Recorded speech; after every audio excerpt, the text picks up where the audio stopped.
नमस्कार दोस्तों, मेरा नाम शमी चौधरी है। मैं पठानकोट ਦਾ ਰਹਿਣ ਵਾਲਾ ਹਾਂ।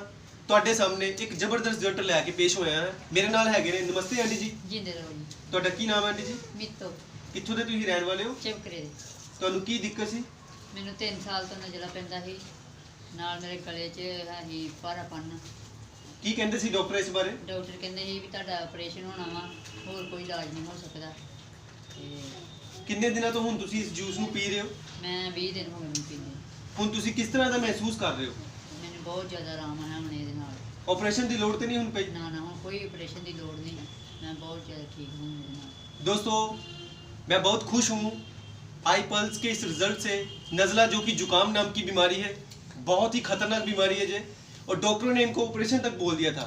लेकिन 20 दिन के इस रिजल्ट से अब इनको किसी भी तरह के ऑपरेशन की जरूरत नहीं है। इनका गला भी ठीक हो चुका है और नज़ला भी ठीक हो चुका है। दोस्तों, मैं यही चाहता हूँ कि आप इस प्रोडक्ट को आई पल्स को भारत के कोने कोने तक पहुँचाओ। मेरे व्यूअर भरा जिथे जिथे बैठे ने, तुसी ये प्रोडक्ट ਨੂੰ कोने कोने तक पहुँचाओ। Strong India, health India with Indus Viva. धन्यवाद।